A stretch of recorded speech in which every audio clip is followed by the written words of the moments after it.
Nobody does it, Bennett. Yes, I've gone and said it. Movies and games, some things that are lame. Nobody does it, Bennett.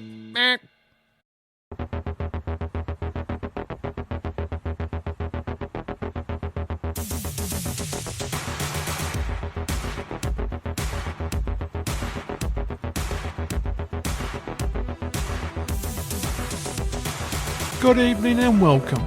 There are some superb movies ahead on Movie Review Universe. Next time, we'll join Thomas Jane as he seeks revenge for the murder of his family in the 2004 movie The Punisher.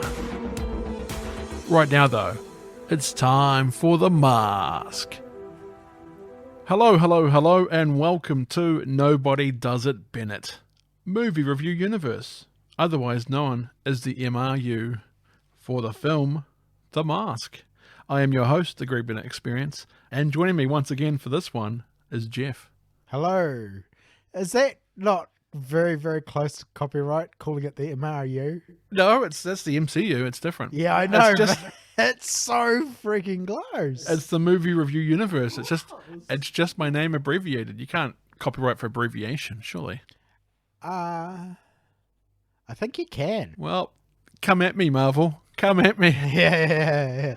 Come at me with my millions of dollars. Seriously, Disney, don't come at me. Yeah. I'll be so broke. So you excited to be going through The Mask with me, Jeff? No. I mean, yes. The answer I'm looking for was actually yes. I'm afraid yes was the answer. Bad luck next week. Rats. So I don't win any prizes? Not this time, but you get to go home with a brand new blender brought to you by Breville. So, Jeff, what is your history of Jim Carrey as an actor? Have you seen any of his films before? Yes, I think, to be honest, I've seen just about all of his films. Every single one? I think there are a few that I have obviously missed. I've even seen a few of the ones that people really didn't like and I enjoyed, so... Man on the Moon? I haven't seen that, no. Eternal Sunshine for the Spotless Mind? Okay, we get it. I did say I haven't seen all of them. Sorry. I said I've seen most of them. You've seen his classic comedies, in other words. Yes, but I've also seen some of his more serious ones. I still haven't seen The Truman Show. You've got to see that. People say I got to see it. It's on my list. So good. It's on my list to cover, actually, just so I can actually watch it. But I haven't seen Eternal Sunshine for the Spotless Mind over. I haven't seen number 23, which I hear is not great. I haven't seen that either. One of the more recent ones that I've seen with him in it was Kick-Ass 2. Yeah, and he was good in it. I can't believe he didn't like that role. He did it so well. I think it was something to do with the violence, because something happened just as that movie came out. And I get that, but it was such a good role. It was so good to see him in something that he wasn't just over-the-top Jim Carrey. But then again, he's great in as Robotnik and Sonic the Hedgehog as well. And that's where he comes back to his over-the-top Jim Carrey. But the thing is, for me, I don't see it that way. I know a lot of people see it that way, but I just don't. Watching him as Robotnik and Sonic the Hedgehog was like finally he's come back, because I hadn't really seen him play that kind of character since Lemony Snicket's. It's the last time where he was like that over-the-top, just comedic character, and it was good. It was a welcome back, I felt. For me, The Mask is another one of these films I grew up on. I was a perfect age for Carrey films when he was at the very height of his career, which included Dumb and Dumber, Ace Ventura 1 and 2, The Mask, Liar Liar, all classic films that I grew up with. Yeah, and don't forget that Dumb and Dumber, The Mask, and Ace Ventura all came out in the same year. Ace Ventura came out in 95, didn't it? I think. Pretty sure it came out the same year. Ace Ventura and Mask, I think, were the same year. I think Dumb and Dumber was 95. I'm going to say Mask, 1994, Ace Ventura, 94, but Dumb and Dumber, I think, was 95. Dumb and Dumber is 94. Really? All three 94? Yep. Jeez. Dumb and Dumber 1994. Like, they got him for a discount price for The Mask because it was before Ace Ventura came out at the movies. Oh, yeah. They got him for a discounted price. I love that. Obviously, when Ace Ventura came out, he blew up and he was huge. But before that, he was only a guy that was from In Living Colour. He wasn't a movie star. So they got him for pretty cheap compared to what they would have got him if they decided to make The Mask after Dumb and Dumber. Yeah. So we did pretty well there. So The Mask, is it one of your more preferred Jim Carrey roles, do you reckon? Yeah. For me, my top favourite is Ace Ventura. Then it goes The Mask. Then it goes Dumb and Dumber. That's all we'll say, because we'll go to our ratings at the end. We'll see just how well this film holds up. I'm just saying it now, so don't pressure into say anything else there. So what we do with the movie review universe is we go through the movie we are covering, reenacting scenes with our own unique voices, as well as give you our thoughts on the movie along the way. After we have covered the film, we will give you our ratings. We have 5 different categories that we give our star ratings out of 5 in each category.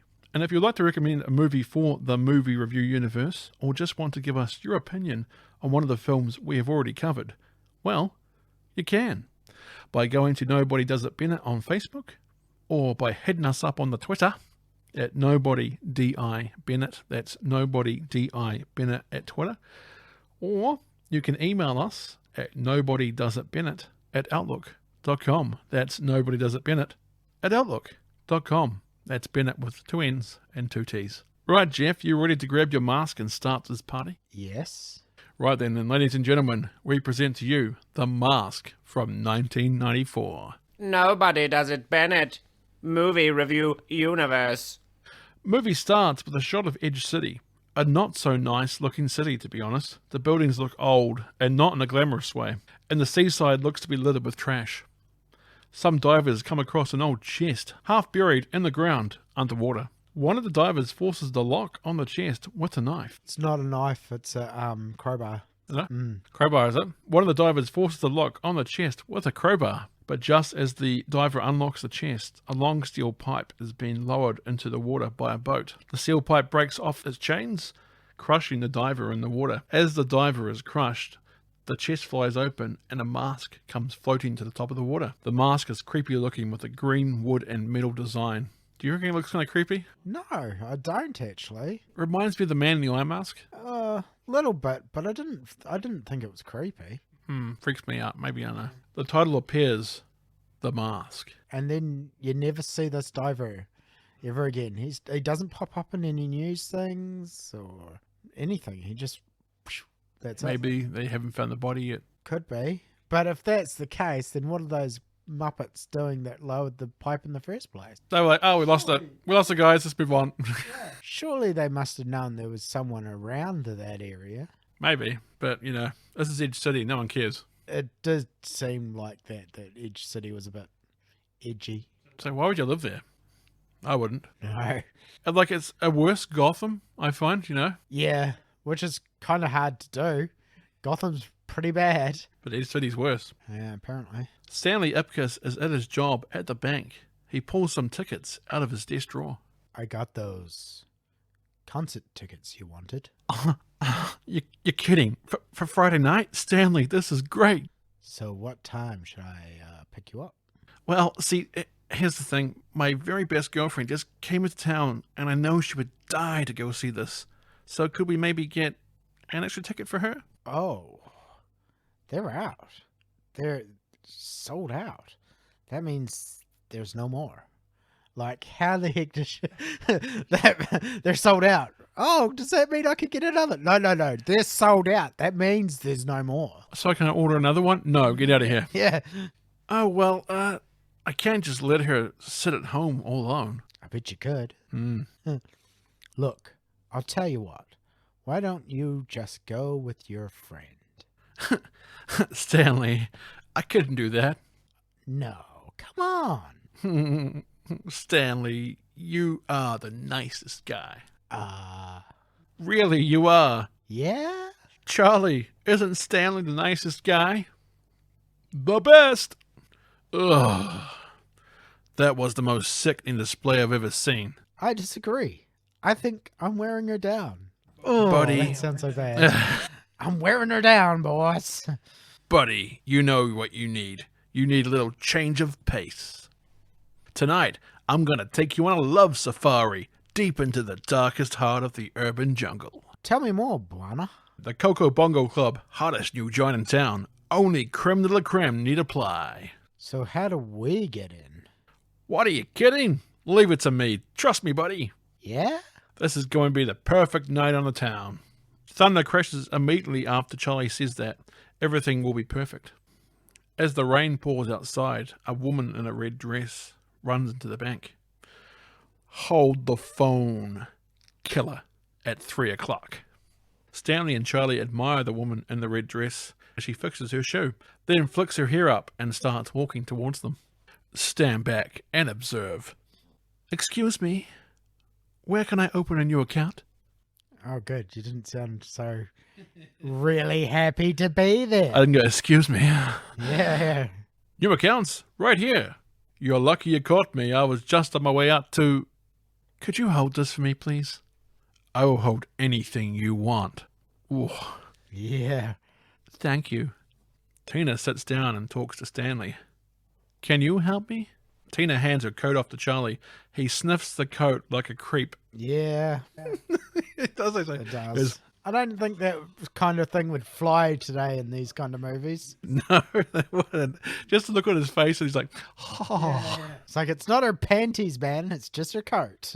You know, there's like panty machines in Japan. You can go and actually... No, don't say that. There's a vending machine where you can actually get people who have worn panties before. Oh, God. Get it out of the machine and sniff them away. You can do what you want with them. Oh, no. Stanley gets all flustered and starts going through his chest drawers. Terrible. One gets stuck, so Stanley awkwardly puts his weight on it and slams it shut. So, what kind of an account do you have in mind? I'm not sure exactly. You see, I'm just terrible with things like that.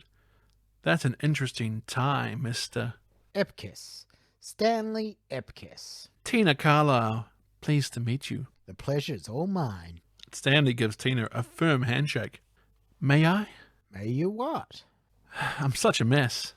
Oh, of course. I did the old chest thing, you'd see that? Yeah, no, I saw it out the corner of my eye. I was trying to ignore it because, you know, I want to get through this without going into some kind of shock. Stanley hands Tina a box of tissues. Thanks. That's what they're there for. Both Tina and Stanley chuckle. Tina wipes down her chest with a tissue. As I was saying about that tie, it kind of reminds me of one of those, what do you call it? Ink block tests? A Rorschach test. Right. Tina grabs Stanley's tie. You know, it's sort of like a young woman riding bareback. Sort of a Lady Godiva or something. She's a little weird. Oh, wait, that's not the line. Of course. What do you see, Mr. Ipkiss? A lawsuit. A really big lawsuit. I don't know. Stanley starts to make silly sounds with the tie in his hands. It bright colors. It's a power tie. It's supposed to make you feel powerful. Does it work? Now, how about that account, eh? Huh? What? Stanley talks to Tina about the different accounts as he force feeds a pen through a pencil sharpener. Yeah.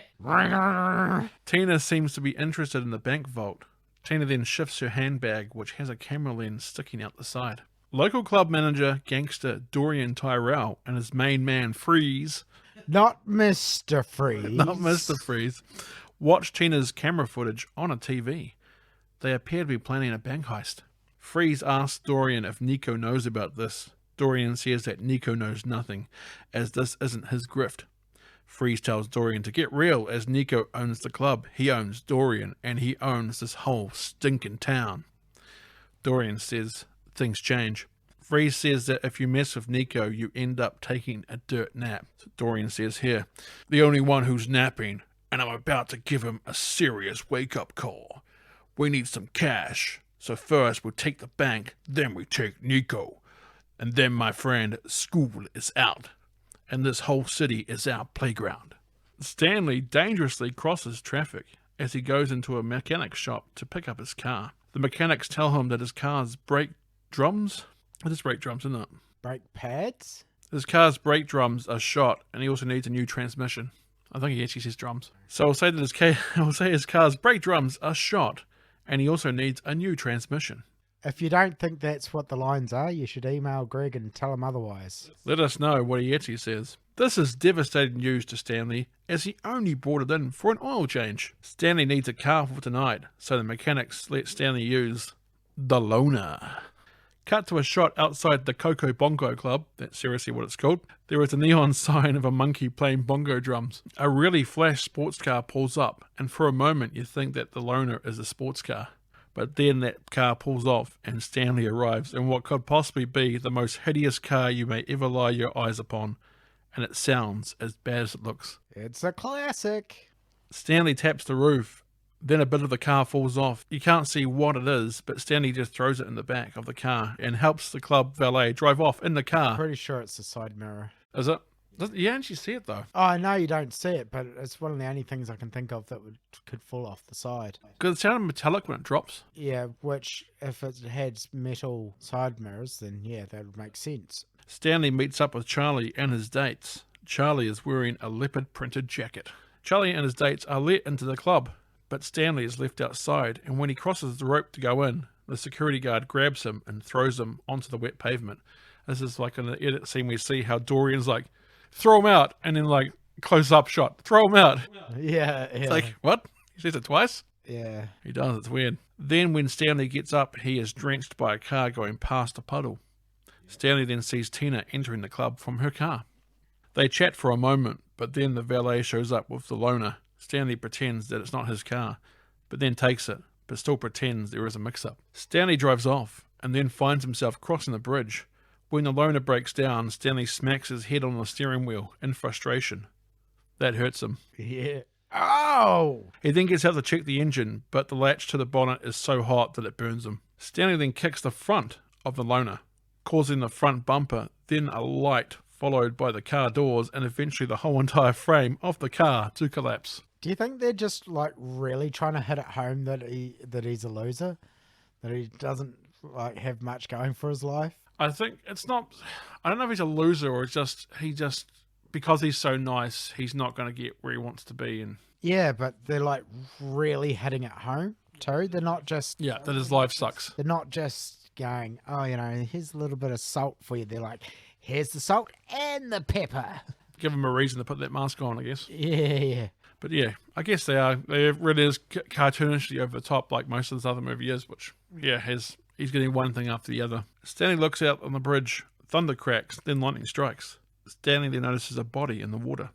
He calls out on the body, but gets no response, so Stanley climbs down the bridge and runs into the water. The body turns out to be a bunch of floating junk. In the junk, however, is a mask. When Stanley looks inside the mask, the shiny light washes over the mask like a wave, almost inviting Stanley to put it on. As he's about to, a police officer shines a torch on him from the bridge and asks him what he is doing.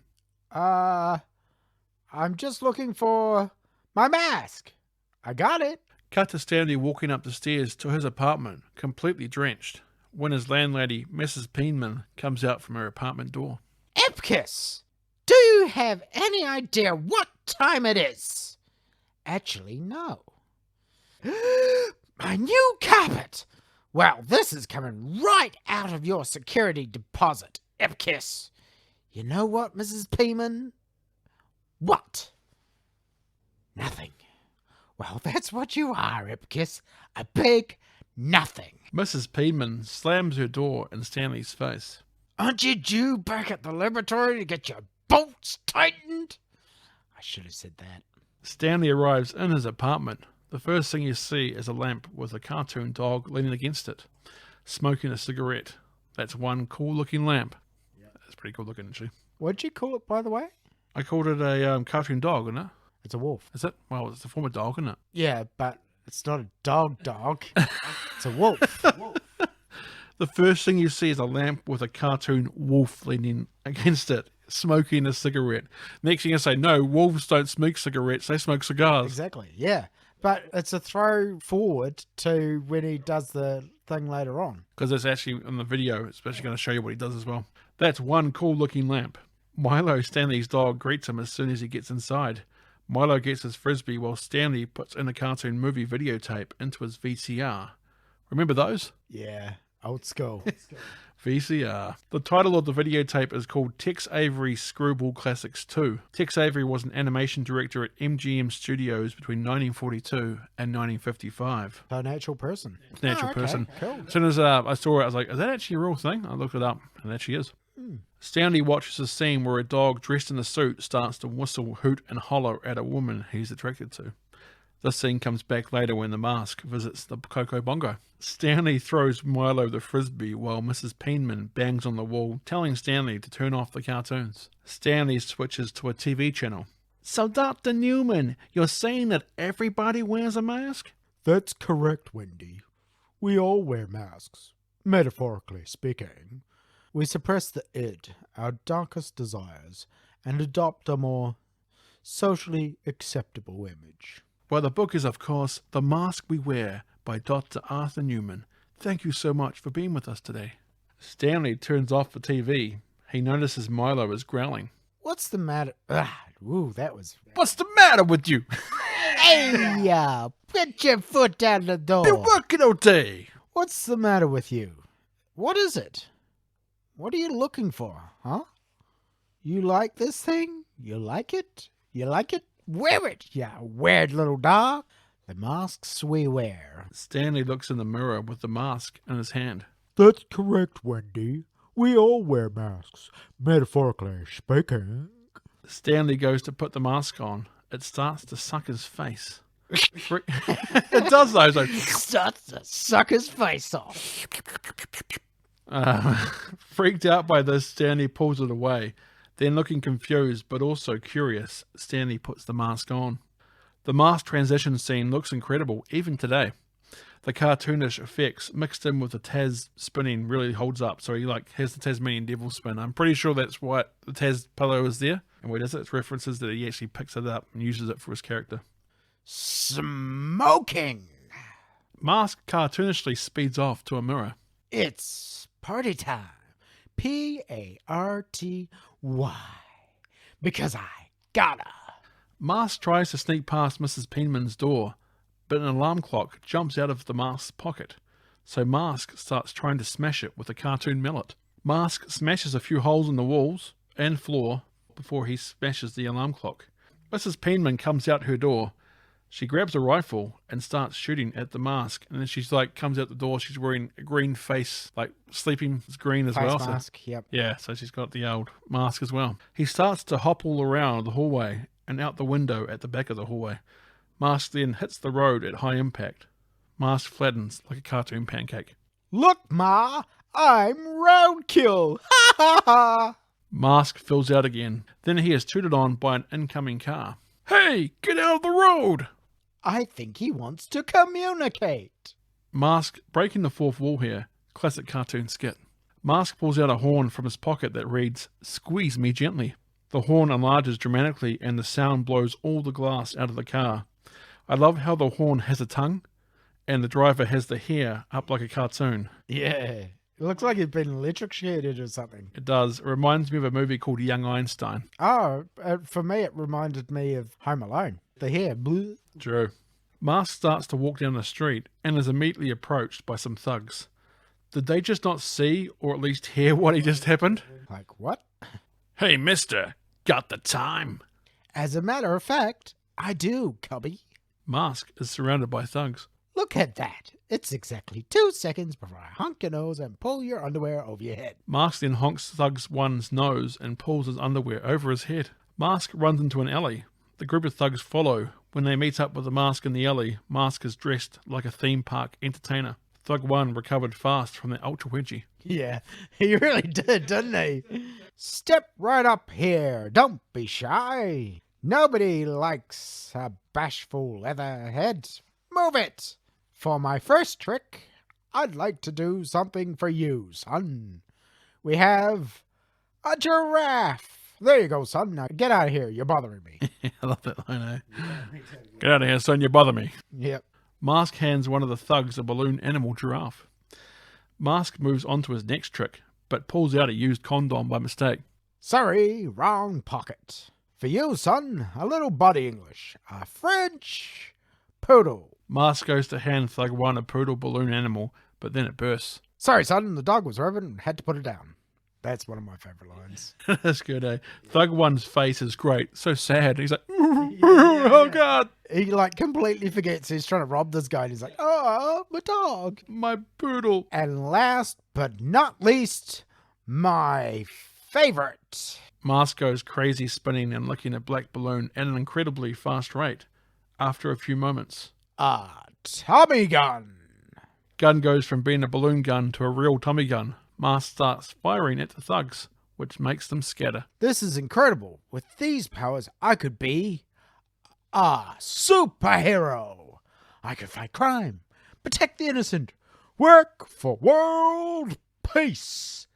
But first, Mask races off to the auto repair shop where they build him for an unnecessary part to his car. Mask crashes in holding 2 car exhaust pipes. hold on to your lug nuts. It's time for an overhaul. It's one of my favourite lines, And that was good. especially because you see them afterwards with like... Up there's buttocks, yeah.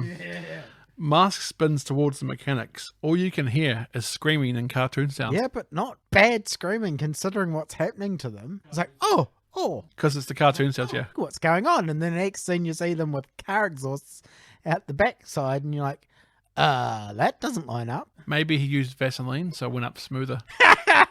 And this is where Greg's podcast went downhill. Now I get comments. Yeah, exactly.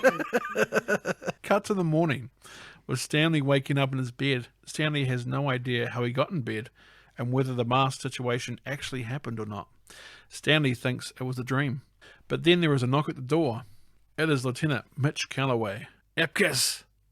Stanley Epkiss! Yes? Lieutenant Calloway, City Precinct. You know anything about the disturbance last night? Disturbance? Yeah. Some kind of prowler broke in and attacked Mrs. Peterman. Attacked? You didn't hear anything? She unloaded a couple of rounds, 20-aught buckshot, 5 feet from your door. This is impossible. Those pajamas are impossible. This actually happened. See? Right off the bat. Jerk. Yeah, that's true. No wonder I don't care that he gets in trouble. I wasn't wrong, though. Wow! See, I have an inner ear problem. Sometimes I can't hear anything. That a fact. Eh?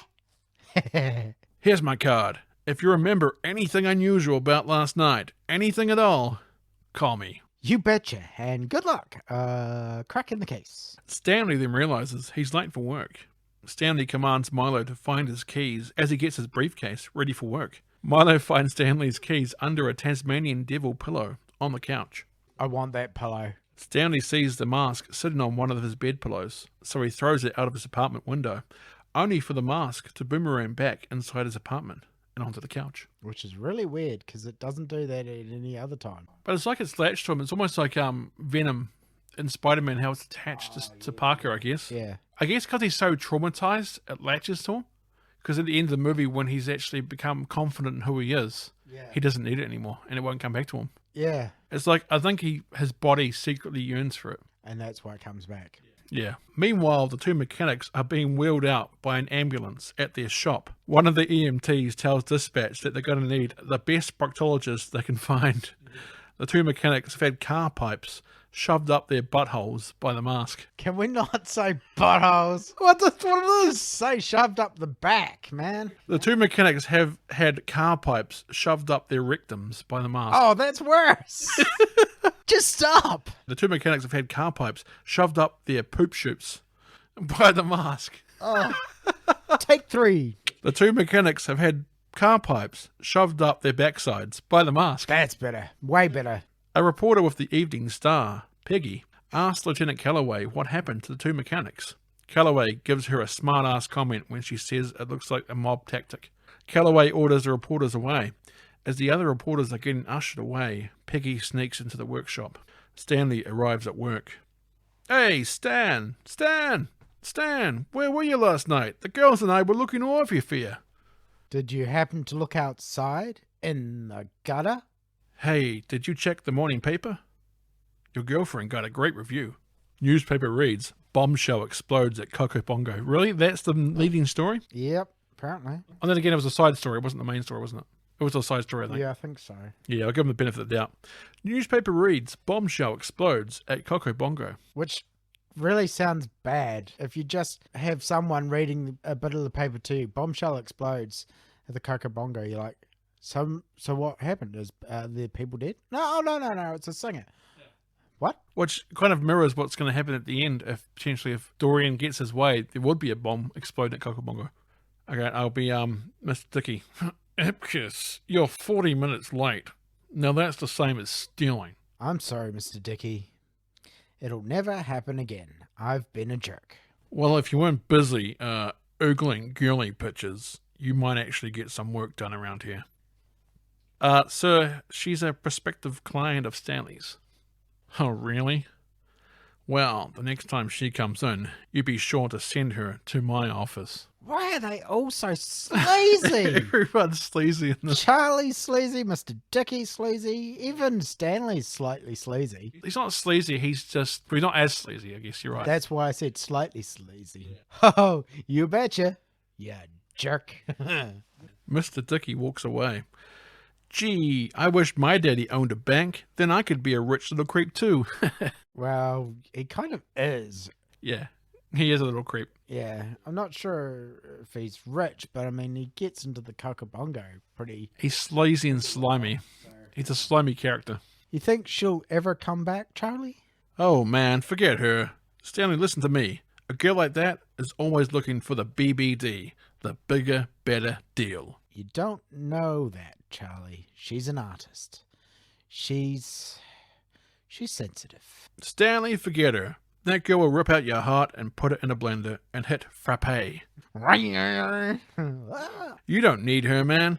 You need somebody a little more down to earth. Somebody with some integrity. Somebody with red hair and full pouting lips, a white blouse, a green jacket, and a name tag.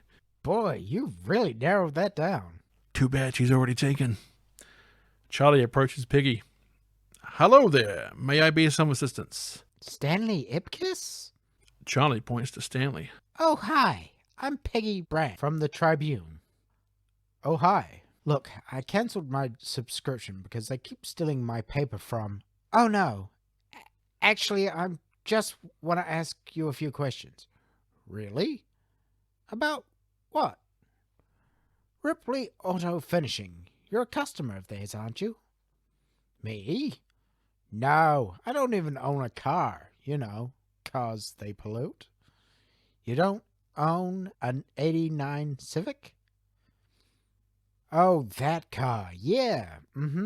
Oh, yeah. It's all coming back to me. Miss, what did you say your name was? Peggy Brandt. Wait a minute. Peggy Brandt of Ask Peggy? Yeah, that's right.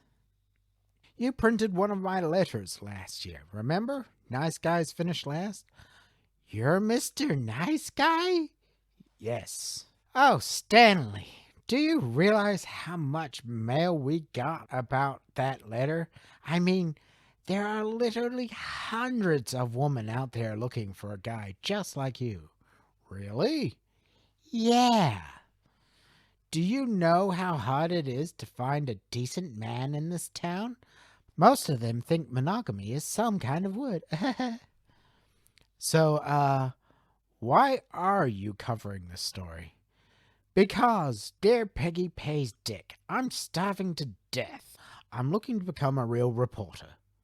Look, Stanley, when you were at Ripley Auto, did you see anything suspicious? Anything at all? I won't make trouble for you. I just want the truth. God, I wish I knew the truth, you know? I really do. No. Well, if you think of anything, this is my number. This is my, personal number. You really think hundreds of women are looking for a guy like me? Sure, I'm one of them. I mean, bye. Cut to Nico playing golf in his office. You can tell he's a 90s bad guy as he has a ponytail. Dorian is escorted in. Nico's delivery boys force Dorian to the ground. They put a golf tee in his mouth, but Dorian spits it out. So the delivery boys put a gun to his head and reinsert the tea. They also put a golf ball on the tea. Nico was upset as the cops tried to shut down the club, the Coco Bongo, that morning. Apparently Dorian has been using it to run his own small-time scams.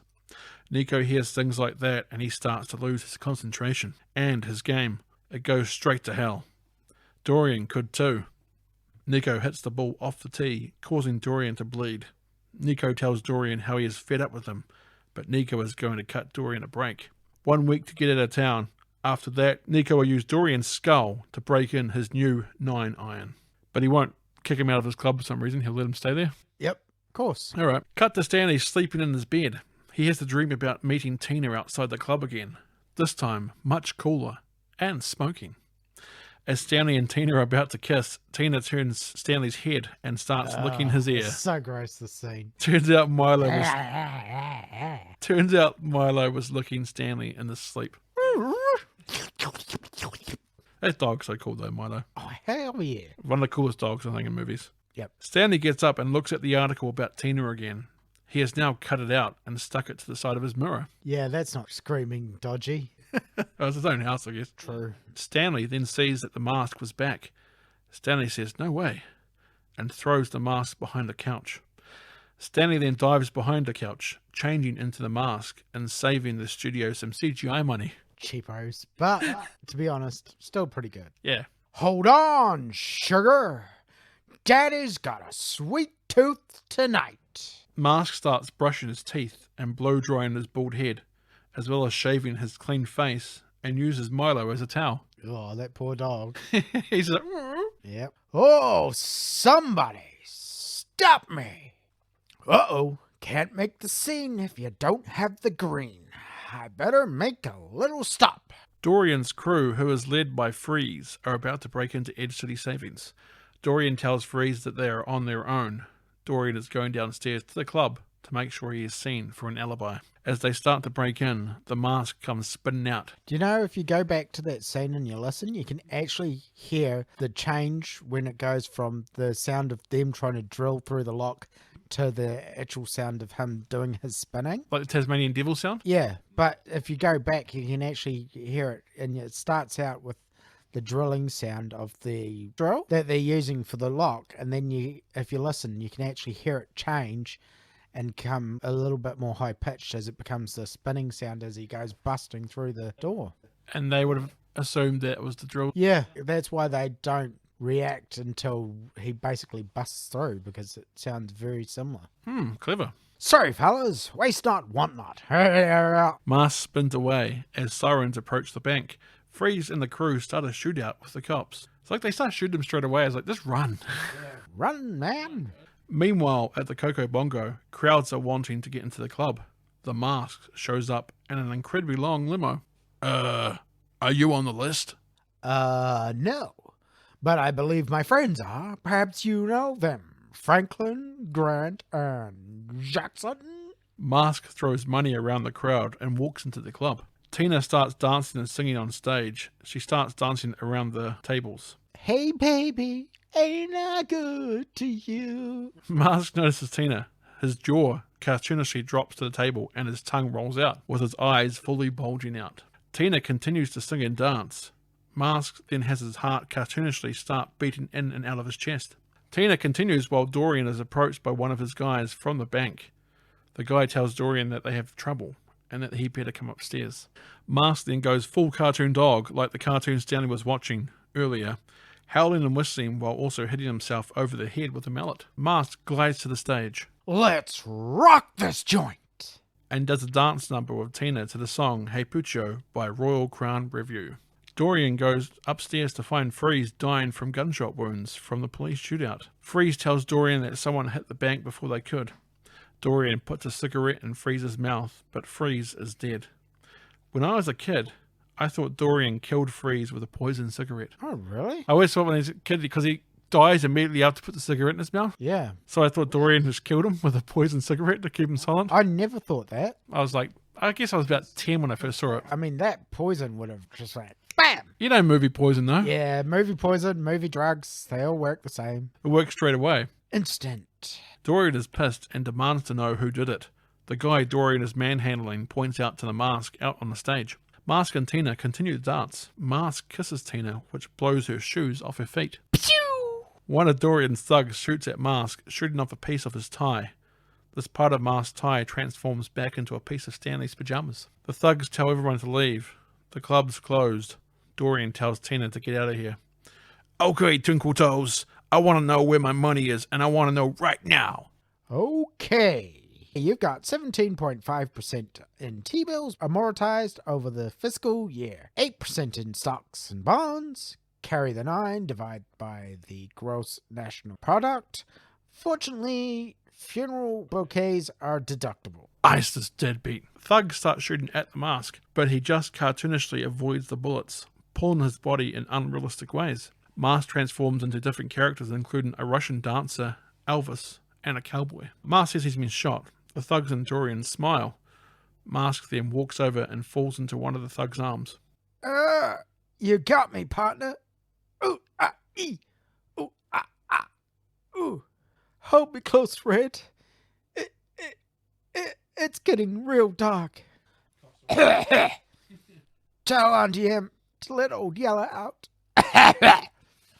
Tell Tiny Tim I won't be coming home this Christmas. Tell Scarlett that I do give a damn. In his face this time. Marks turns away to cough, but then turns back and coughs in the thug's face and blows raspberry farts. And then actually farts. The thug is left sobbing as Mask pretends to die. The thug's like, you love me. You really love me. Mask then gets an award given to him for his acting. When Mask has been handed the award, you can see Dorian fixing his hair. Yeah, it's funny. Dorian then points a gun at Mask and starts shooting as Mask bounces away. The cops then show up behind Dorian and his men. Calloway says he has probable cause, as some of Dorian's men were seen knocking over the city bank, and one was wearing a big green mask. Dorian says to Calloway that for once he is right, except the green mask guy is not part of Dorian's crew. One of the officers spots Freeze's dead body upstairs and identifies him as one of the guys from the heist. Calloway gets the cops to take Dorian away. Calloway then notices a piece of Stanley's pajamas. Epkiss. Cut to Stanley sleeping in his bed. There is a knocking at the door. It's Calloway. As Stanley gets up, he grabs the mask to hide. He opens up his closet by his door that now has money pouring out of it. Lots of money. Stanley cleans it up before opening the apartment door. Calloway asks where Epkiss was last night and what he knows about this Mask character. First, Mask robs the bank that Stanley works in, and then he finds this piece of pajamas at the Coco Bongo. And there can't be two idiots with pajamas like these. I'm pretty sure there can be. They must make hundreds and thousands of them. Yeah. Stanley claims that his pajamas were stolen. Cut to Calloway and his partner Doyle watching the Mask stealing the money from the bank. Calloway wants him to run prints on Stanley Ipkiss. Doyle believes that Calloway thinks it was an inside job. Cut to Dorian opening up a briefcase with $50,000 in it. 50 grand to the man who finds that green-faced punk before the cops do. Dorian tells the people in his office to spread the word to every lowlife in town. Tina tells Dorian that he's losing it. Dorian believes that Tina likes the Mask. Then Dorian threatens her. There's going to be payback for anyone that crosses him. Cut to Stanley entering the bank, looking disheveled and on edge. I can't remember his voice now. I think it was... Epkiss, we have a crisis on our hands, and you strolling over an hour late. If I have to put up with your behavior... Back off, monkey boy, before I tell your daddy you're running this place like it's your own personal piggy bank. Or maybe we could call the IRS and see if we can arrange a little vacation at Club Fed. That'll be all, Epkiss. Genius. That was genius, buddy. I have chills. God. What side of whose bed did you wake up on, man? I'm not sure. I haven't exactly been myself lately. Well, you don't look real fabulous, Stan. Really? Do I look bad? Not to worry. This will put the colour back in your cheeks. My friend's got 2 tickets to the charity ball at the Coco Bungo Club this Saturday night. Anybody who's anybody will be there. Want to be my date? I don't know, Charlie. Tina walks into the bank. Do you know what's really weird? They've had so many issues with the Coco Bongo, and yet they still keep managing to come back. Like, they just finished having a shoot-up, and now they're like, yeah, oh, by the way, we did have this shoot-up, but we're going to hold a charity ball here. This movie keeps repeating. It has Stanley at the bank talking to Charlie, going away, putting on the mask. Stanley come back, talking to Charlie, going away, putting on the mask. Stanley come back, talking to Charlie. Yeah. Then Tina walks in. Tina walks into the bank. Tina, what are you doing here? I just wanted to thank you, but I'm not sure if I'm going to have much to open an account with anymore. Well, what about the club? I thought you were doing great. Look, it's not your problem. I'll be okay. Tina, come here. I want to hold you so close. Come here, Tina. Tina and Stanley head upstairs. Ooh la la. You didn't just stop by to see me, did you? It's okay. Tell me. The guy they say robbed this place. The Mask? I think he was at the club last night. Really? They say he's pretty weird looking. Yeah, but you ought to see him dance. So, did anyone find out who he is? Why? Are you interested? Just curious, I guess. Well, I better be going. Thanks for everything, Stanley. You'd like to see him again, wouldn't you? Wouldn't mind. I know him, you know. That's right, Stanley. Tell someone while you're in the bank that was just robbed with cops all around that you know who the mask is. Yep. That won't go down well at all. You do? We're old college buddies, him and me. Yeah, that's the thing. It's funny you should mention the way he dances because, I taught him a couple of those dance moves myself. Do you think you could have him meet me tonight? I might be able to work something out. How about at Landfill Park? Really? Such a bad name. Landfill Park. Ugh. Okay. Sunset? Perfect. I gotta scroll down. Super. Thanks, Stanley. Here comes that line again. You really are a nice guy. Everyone says that, eh? Yeah. Stanley takes the mask to Dr. Newman, the guy from the TV show earlier on. Dr. Newman says his mask is an interesting piece, possibly 14th or 15th century Scandinavian, possibly a representation of one of the Norse night gods, maybe Loki, the god of mischief. Stanley tries to put the mask on, but it doesn't work. It's hilarious watching him try and transform. And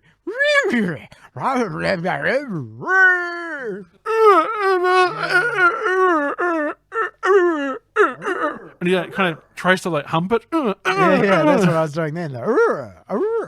Seems like the mask only works at night. Which is really weird. Being that Loki was a Norse night god. Was he a night god though? Or just a Yeah, god? that's what I mean. He's just a god. I think they changed it to be a night god. Yeah, just for the movie, I think. Yeah. Cut to Kellerman watching Stanley from his car. He's Batman. Because Batman only comes out at night. So does the mask. There you go. And I didn't mention Batman in this one. You did. So there you go. Uh-oh. Another movie, a podcast where we've mentioned Batman. Yep. Cut to nighttime at Landfill Park. Stanley is waiting for Tina to arrive. Calloway and Doyle are watching from the bushes. Oh, is that what they had to do? Dodgy. Tina arrives, surprised to see Stanley. Stanley says he just wanted to make sure that her and the mask got together all right. They sit down for a moment. Tina enjoys talking to Stanley, but then he says he has to go. Tina doesn't want him to go, but it's too late. Stanley has run away behind some bushes and transforms into the mask. Mask tries to romance Tina as a Frenchman, but she knees the mask in the groin and runs away. Mask catches up and tries again. Mask blows a heart smoke through his mouth and an arrow smoke through his nose. Gross. Calloway calls for backup, then approaches the mask. Epkiss! Police! Freeze! Mask freezes in midair while Tina runs away. Put your hands up! But you told me to freeze. All right, unfreeze. Mask unfreezes. You're under arrest. No, it wasn't me. It was the one-armed man. All right, I confess. I did it, Jair. And I'm glad I tell ya. What are you gonna do to me, Sarge? What are they gonna do? Sorry, son. That's not my department. Search him. Doyle searches Mask's pockets. Meanwhile, Piggy finds out that Stanley is being arrested at Landfill Park. Doyle finds things like a bowling pin, a rubber chicken, large sunglasses, large dice, a cush ball, a foam football, a rat trap, a bazooka, and a squeeze horn in Mask's pockets. Mask also has a picture of Calloway's wife. Margaret, you son of a... Jeez, I thought you had a sense of humor. After all, you married her. Mask then slaps Calloway and Doyle around, while also handcuffing them to each other. Mask runs away.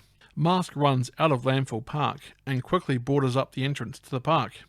As he turns around, Mask realizes he's surrounded by police, so Mask starts dancing to the song Cuban Pete to distract them to get away. When he first sees him, he's like, ah! His face comes out, his skull. Skull and his face and his tongue. They call me Cuban Pete. I'm the king of the rumba beat. When I play the maracas, I go chick chicky boom, chick chicky boom. Did it. Doyle and Calloway climb over a wall to get out of the park. Mask runs into a nearby alley where he takes the mask off. Doyle, start dancing and I'll blow your brains out. Stanley runs into Peggy, who gives him a ride. Cops start shooting at Stanley and Peggy as they drive away. Peggy takes Ipkiss to the newspaper printing factory. Paper reads, "The Mask robs bank." I saw it. I saw everything. What's happening to you, Stanley? It's crazy. I'm losing control. When I put that mask on, I can do anything, be anything. But it's wrecking my life. My life is wrecked. Wrecked! Look, I don't know what's happening to you, Stanley, but I do know this. That letter you sent to my column, that was from a guy with more guts and more heart than any of the creeps that I've ever met in this city. Whatever that mask is, you don't need it. You, Stanley Ipkiss, are already all you'll ever need to be. Gosh, Peg, do you really mean that? Actually, no. What? The door opens and in walks Dorian and his crew. What took you guys so long? I've been vamping here for like 20 minutes. You got the 50 thou? Is this him? Give her the money. Dorian's crew member gives Peggy a briefcase full of cash. Right, when he puts on the mask, he turns into that green thingamajig. Peggy, what are you doing? Sorry, Stanley. You really are a great guy. I just can't lose my condo. You know how hard it is to find an apartment building in this city. What a not so nice person. Yeah, all that just for a condo. It was like, my goodness. It shows you that everyone's out for themselves for Stanley. Yeah. Look, this whole city, except for Tina and Stanley, everyone else is out for themselves. Although I think Tina was kind of at the start, but She changes, definitely. thanks to Stanley. Dorian's crew grabs Stanley. You said you wouldn't hurt him. Dorian turns on the paper press. I lied. Dorian threatens to drop Stanley into the press unless he tells Dorian how the mask works. Stanley says, "You just put it on." Dorian puts on the mask. As he's putting it on, a storm cloud forms over Dorian. Dorian doesn't spin like a cartoon, though, and he is here. Dorian says to give Ipkiss to the police. The police are looking for the mask, so we'll give them the mask. Why does he sound like a puppet? Because he's got the deeper voice, the mask. Yeah, but it should be deeper. He sounds like he's being voiced by Fozzie Bear or something. The police are looking for the mask. We'll give them the mask. Is that better? Kind of. All right, how about this one then? The police are looking for the mask, so we'll give them the mask. Better. Better? Much better. All right then. Cut to Ipkiss tied up in the back seat of a car while Dorian's crew break into Stanley's apartment to get the money. The money better be here, Ipkiss, or you can Ip-kiss your ass goodbye. Milo sees Stanley tied up in the back seat of the car outside. Milo runs outside and follows the car. Cut to Calloway and Doyle talking. Calloway says how the captain is going to have his badge for breakfast. Doyle says for Calloway to cheer up as it's not all his fault. Calloway responds with how Ipkiss isn't just going to fall onto his lap. Then Ipkiss is thrown out of a moving car, right onto Calloway's lap. Yep. Yeah. Stanley is locked up in a jail cell. Milo is outside. Stanley tells him to find a new place to live as he's going away for a long, long time. Cut to morning. Tina visits Stanley in jail. She comes to see him, revealing that she now knows that he is the mask, which she asks him, "Are you the mask?" And he goes, Yeah, I am. Yeah. The jig's up. She also says how Dorian is going to do something terrible at the charity ball, of course, at the Coco Bongo Club, that very night. Tina wants to know how it works. Stanley says how the mask brings your innermost desires to life. If deep down inside you're a little repressed and a hopeless romantic, you become some sort of love-crazy wild man. And if you're somebody like Dorian? Then we're all in big trouble. Tina starts to fall for Stanley. Tina is going to disappear for a while. She'll let Stanley know as soon as she can. Tina is leaving the police station when she is chased by Dorian's men. Stanley hears and sees Tina being chased, so Stanley tries to alert the police officer watching the cells, but the officer doesn't believe him. He has a scratch and goes back to sleep. Yeah, pretty much. Stanley then calls for Milo in the alleyway. Stanley tries and gets Milo to jump up to his cell window after multiple attempts. Tina is chased down and cornered by Dorian and his men. Dorian is wearing a Miami Vice-like jacket. Dorian takes Tina in his car. Milo eventually jumps up to the cell window. Stanley whispers to Milo, See that man over there? He's got keys. Yeah. Go get those keys. Go get him. Milo grabs some cheese. Oh no, not the cheese. The keys. Put the cheese down. Milo drops the cheese. And go get the keys. Over there. Over there. Milo eventually grabs the keys and gives them to Stanley, after a tug-of-war, of course. Tina is about to light a cigarette in the car with Dorian, but Dorian doesn't recommend it. He then takes the sheet off some explosive he has in the car. Stanley goes for the police officer's gun. His wrist gets grabbed by the officer while he attempts. Stanley manages to grab the gun though and smack the cop in the back of the head. Stanley then points a gun at Calloway, who just shows up apparently. Stanley gets Calloway to take him out of the police station. Doyle runs into them, but is too stupid to realise what is happening, and Stanley and Calloway drive off. I think that's a bit unfair to say he's too stupid to know what's happening. The way you look at the scene, he's handcuffed up and he's got his arm behind his back, and Stanley turns to make sure that you can't see the gun. So I feel like just misses maybe the clues or something, but I don't feel that makes him stupid for that. Fair enough too, because he did actually get out the whole police station, but no one else noticed it as well. Yeah. So Doyle was just the last line of defence. Yeah. Fair enough, I retract my statement. Cut back to Dorian's car, where he puts the mask back on. He's getting ready for the party. Cut to the Coco Bongo, where the charity ball is underway. Seems to be a casino night as well. Charlie is at the party, as well as the mayor. Nico is also at the party. There is a loud bang. Mask, Dorian and his crew arrive.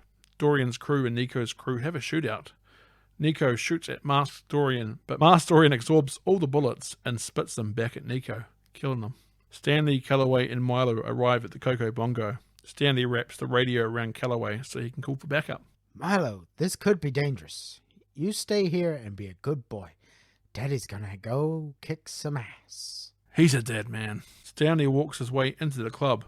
Dorian's crew tie Tina up to the trunk of a tree inside the club and put a bomb near her. Stanley hypes himself up to be the hero, only for one of Dorian's crew to point a gun at his head. Milo gets out of the car and runs into the club. That is one smart dog. That's what Calloway says, isn't it? Yeah. Tina says she wants a kiss as her last request, but from the real Dorian. Dorian then takes off the mask and kisses Tina. As they're kissing, Tina kicks the mask away. A whole crowd of Dorian's men try and dive to catch the mask, but all are pathetic attempts. You know, some of the Really pathetic. they're like diving like meters before they even get there. It's like, why just run to it? Yeah. These men would not make great cricketers. Milo grabs the mask. Milo runs, while Stanley tries to free Tina, but Dorian punches Stanley away. Milo is grabbed by the back legs by one of Dorian's crew, so Milo decides to put the mask on. Dorian and Stanley continue the fight. I'm gonna take you apart. Well, I hope you can enjoy the victory with one friggin' eye. Stanley then eye pokes Dorian, then punches him, then picks up and tackles him into a table. Masked Milo looks cool, but also terrifying. Yeah. Stanley is furiously punching Dorian, but gets shocked that he's actually winning, giving Dorian a chance to fight back. Yeah. Dorian has Stanley by the hair, but Stanley manages to get a haymaker punch on Dorian, causing him to be smacked into some slot machines and knocked down. Milo is still causing chaos with the mask on. Stanley pulls the mask off Milo. Dorian's crew then starts firing on Stanley. The bomb has less than a minute to go. Dun, dun, dun. So the mask falls behind the bar, so Stanley jumps behind the bar and transforms. Did you miss me? Mask then drinks a drink, and when he does, the drink leaks out of his multiple bullet holes. I guess not. Mask goes all Clint Eastwood from Dirty Harry on Dorian's crew before pulling out an insane amount of guns. The crew run away, but when Mask pulls the triggers, they're all bang flag guns. Kind of like Joker. Kind of, but also Looney Tunes style, I find as well. Yeah. bomb has less than 10 seconds, so Mask runs over and swallows the bomb whole. The bomb goes off in Mask's stomach, causing Mask to burp fire. That's a spicy meatball. Dorian gets back up while Mask frees Tina. Mask paints a flush lever on the tree inside the club, then pulls the lever. The pool that Dorian just jumped into starts to flush away, causing Dorian to get flushed too. You were good, kid. Real good. But as long as I'm around, you'll always be second best. See? Mask then removes the mask. Stanley is about to kiss Tina when the cops show up and arrest Dorian's men. Calloway is about to arrest Stanley when the mayor, who Calloway calls Chunky before he realizes who it is, tells Calloway that Dorian Tyrell was the mask. Stanley was the one who saved all their lives. Milo runs out with the mask in his mouth. Calloway tries to tell the mayor about the mask that Milo has, but the mayor tells him to leave the dog alone. He then says he wants to see Calloway in his office first thing in the morning. Boy, that doesn't sound good at all. No, it doesn't sound good. What would sound good to you? Breakfast? Shut up. Cut to the daytime. Charlie, Stanley, Tina and Milo stop in Charlie's car on a bridge. I think it's the bridge too, isn't it? The bridge before. I think it's the only bridge in the whole entire city. Unlike 21 bridges in New York. Stanley gets out with Tina. Tina throws the mask off the bridge, and Stanley and Tina finally kiss. Charlie jumps off the bridge into the water and swims after the mask, only for Milo to get it first. Smoking is bad for your health. End of movie. There we go, sir. See, that wasn't so bad. That was good. I always enjoy going through The Mask. It's always fun. Mask is one of those movies that no matter what mood you're in for, you can sit down and watch it. Yeah. It's just like, I want to kill a good hour and a half. Mask is always a good fun time to do that. Ace Ventura is good. Dumb and Dumber is good. But I find The Mask is just, because it's got all the visuals as well. Yeah.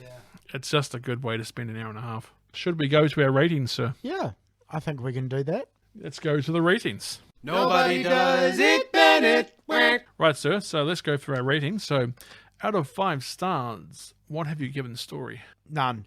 Oh, burn. Haha. Goose egg. I gave it 5, actually. Gave it 5? Now, the reason I gave it 5 is because before this was never done in any other movie. You know, you kind of have characters that are similar to Stanley, but they've never put on a mask and had comical powers. And I feel that the story, like you basically said before, is one that you can just keep watching throughout the years and still enjoy it. And so I gave it a strong 5. Yep, fair enough. I've given it a 4 out of 5. The reason I'm giving it a 5 out of 5 is I don't think it's an absolutely outstanding, amazing story. I think Jim Carrey is so very good that we just don't notice that the story is actually quite simplistic. And again, like I said, the story quite repeats a lot, sort of thing. But Jim Carrey is so good. He is so good that you don't even notice it. If you don't notice the story, then I think it does a good enough job that it should deserve a high rating. So I give it 4 out of 5 rather than 5 out of 5. For acting, I have given this movie a 4 out of 5. I think Dorian's pretty bland, the bad guy. Yeah. The bad guys are pretty forgettable. And I think Charlie's not bad. And I think Mrs. Peaman's fun. And Calloway's fun. But Jim Carrey's absolutely amazing. But I've given it a point less because the bad guys are pretty bland. I gave it 3 out of 5 for the same reasons. Yeah, I just feel that Peggy was average. The bad guys were average. Mrs. Peaman wasn't too bad, but some of her lines were more memorable than others, so I didn't really care too much for her. Because if you go back, you actually see that she's in the end scene, which is just weird. Like, doesn't show any signs of, you know, having good money or whatever, and yet somehow she's at the Coco-Bongo. Is she at the bongo? Didn't I say? Yeah, she's at the Coco-Bongo at the end, which is weird. And, you know, that's nothing against her. It's just strange for her. Basically, it just felt like she was a crowd filler to me. That's weird because I didn't notice her. Yeah. The only ones that really stood out to me were the 2 detectives, Tina and Stanley. And he kind of stood out a bit, the friend. Charlie's not bad. Not that much to me. There's also one we've forgotten to mention, one character that's very important, Milo the dog. Yeah, oh yeah. Milo's awesome. I should actually make that 3.5. 3.5? 3.5, yeah, because I forgot about the dog, and that's terrible. Because that was a good dog. It was a good dog. A very good dog. Very good dog. Good boy. Number 3, how well does it hold up for you? What have you given it, sir? 4.5. 4.5? Because the way they've done it, it does have CGI in it, but it's not terrible CGI because of the fact that it's designed to be cartoonish.